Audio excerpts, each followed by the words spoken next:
Welcome to 108 news Telugu. ముందుగా బులెటిన్స్లో headlines.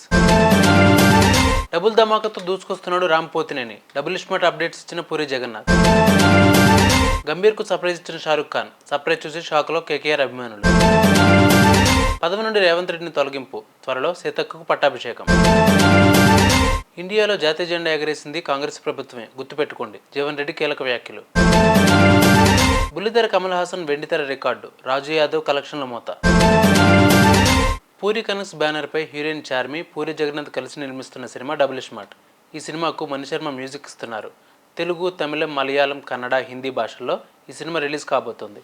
ఈసారి ఈ సినిమాలో కావ్య థాపర్ హీరోయిన్గా నడుస్తోంది. ప్రస్తుతం ఈ సినిమా షూటింగ్ ముంబైలో శరవేగంగా జరుపుకుంటున్న విషయం తెలిసిందే. ఇందులో భాగంగా పూరి ముంబైలో double smart climax fight scene plan చేశాడని, ఈ సీన్ కోసం ఏకంగా 7 కోట్ల రూపాయలు పెడుతున్నారని టాక్ వినిపిస్తోంది. ఆలీ, కావ్య థాపర్, షియాజీ షిండే, ఉత్తేజ్, గెటప్ శ్రీను తదితరులు ఈ సినిమాలో కీలక పాత్రలు పోషిస్తున్నారు. మూడవసారి ట్రోఫీని అందించడానికి మరోసారి గంభీర్ కేకేఆర్ మెంటర్గా జట్టులోకి తిరిగి వచ్చాడు. గంభీర్ పునరాగమనం ఈ ఏడాది కేకేఆర్కు అద్భుతాలు చేసింది. ఫైనల్లో హైదరాబాద్ను ఓడించి దాదాపు 10 సంవత్సరాల తర్వాత ఐపీఎల్ టైటిల్ను గెలుచుకుంది కేకేఆర్. ఈ క్రమంలోనే షారుఖ్ ఖాన్ తన ఆటగాళ్లను అద్భుతమైన విజయంతో అభినందించడానికి గ్రౌండ్లోకి వచ్చారు.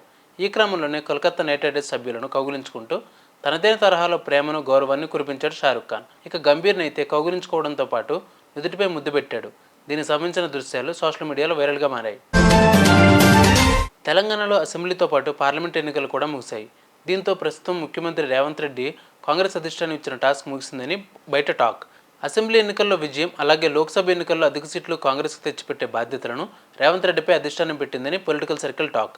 ఆ 2 ఎన్నికలు పూర్తయ్యాయి కాబట్టి తెలంగాణ కాంగ్రెస్ అధ్యక్ష బాధ్యతలను మరొకరికి అప్పగించే అవకాశాలు ఉన్నట్టు ప్రచారం జరుగుతోంది. రేవంత్ రెడ్డిని తప్పించి కాంగ్రెస్ పగ్గాలు ఎవరికి అప్పగిస్తారనేది ఆసక్తికరంగా మారింది. ఇప్పటికైతే పీసీసీ అధ్యక్షురాలుగా సీతక్కకు బాధ్యతలు అప్పగించాలనేది సీఎం రేవంత్ రెడ్డి వాదనగా తెలుస్తోంది. ఏదేమైనా తనకు అనుకూలంగా ఉండేవారికి CM Revanth Reddy PCC chief బాధ్యతలను అప్పగించవచ్చని సమాచారం. జాతీయ జెండా ఎగరవేసింది కాంగ్రెస్ పార్టీని అని ఎమ్మెల్సీ జీవన్ రెడ్డి అన్నారు. దేశ తొలి ప్రధాని జవహర్లాల్ నెహ్రూ వర్ధంతి సందర్భంగా ఇందిరాభవన్లో కాంగ్రెస్ నేతలు ఘనంగా నివాళులర్పించారు. అనంతరం జీవన్ రెడ్డి మాట్లాడుతూ, దేశం ఈ స్థాయిలో ఉందంటే దానికి కారణం నెహ్రూ అన్నారు. కొన్ని దుష్టశక్తులు దేశానికి ఆయన చేసిన సేవలు, త్యాగాన్ని తగ్గించేందుకు కుట్ర చేస్తున్నారని తెలిపారు.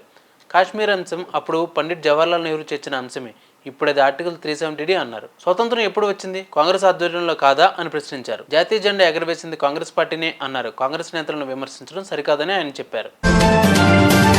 జబర్దస్త్ ద్వారా మంచి పేరు తెచ్చుకున్న వారిలో గెటప్ శ్రీను కూడా ఒకరు.